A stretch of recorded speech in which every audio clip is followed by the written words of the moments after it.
曲轴断成这个鬼样子还能维修吗？如果这是发生在国内，你问这种问题肯定被修理铺老板打一顿。好在巴基斯坦是个万物皆可修的国度，断裂的曲轴只需巴铁师傅一番炸裂的维修过后，就能神奇的恢复出厂设置。他们究竟是如何做到的？跟随我的镜头前往巴基斯坦白沙瓦一探究竟。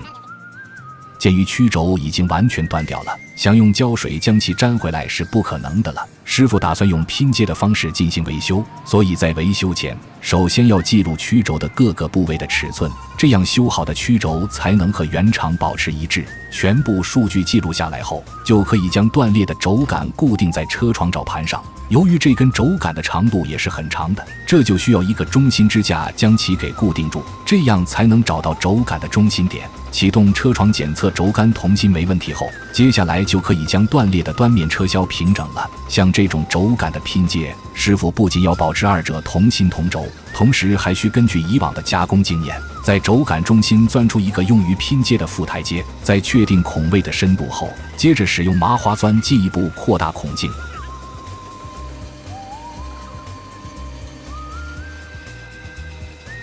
由于钻头钻出来的孔位还达不到拼接要求，师傅还需使用唐刀对孔位内部进行更精细的车削，确保拼接的孔位达到所需要求。孔位加工出来后，为了后续的焊接更加牢固，还要在端面上车削出一个45度的倒角，这样才能增大焊接时的接触面积。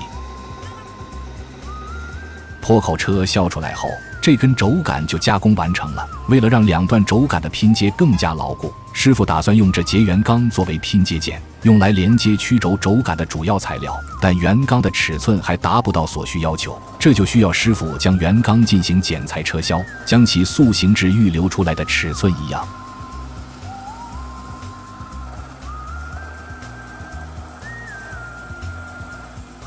车削完成后，由于整根圆钢的长度也是比较长的，所以还要将所需的部分从圆钢上才剪出来。现在就可以将圆钢拼接到轴杆上了，这个过程也比较简单，只需师傅使用锤子大力敲击即可。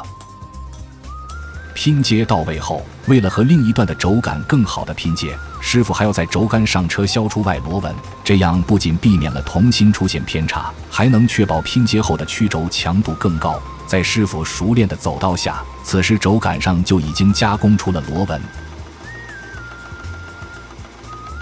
螺纹加工出来后，这根轴杆就加工完成了。接下来处理曲轴的另一边，首先也是需要将曲轴固定在车床绞盘上，再用中心架牢牢将曲轴固定住。启动车床检测曲轴的同心度没问题后，由于曲轴的轴径突出一大截，这就导致车床转动时会有很大的惯量。为了解决这一问题，师傅将一块铁针放置在轴径的对面，将其牢牢焊接起来，这样就可以抵消曲径突出带来的影响。真是只要思想不滑坡，办法总比困难多。现在在启动车床时，就能很好找到轴杆的中心点，现在就可以将端面车削光滑了。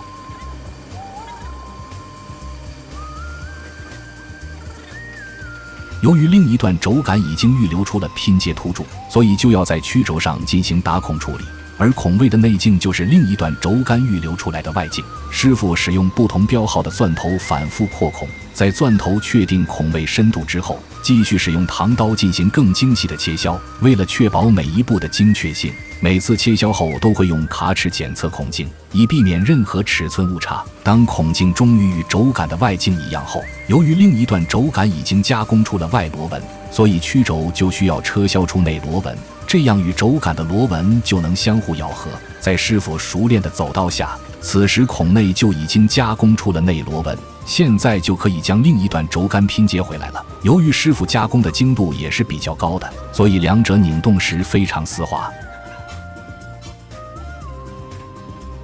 拼接完成后，再次测量曲轴的整体长度，确认长度没问题后，还要启动车床检查轴杆的同心度。只有处于同心同轴状态下才可以进行焊接。师傅每焊接一层都会敲击焊接表面的焊渣，这样做不仅可以释放应力，还能防止焊缝中夹杂杂质。为了使焊接区域看起来更加美观，师傅用车刀将突出的焊缝车削平整，且与原厂规格完全一致，在整个表面完全看不出任何痕迹后，此时这根曲轴就已经拼接修复完成了。大家认为师傅的技术怎么样呢？如果有10分，你能给多少分？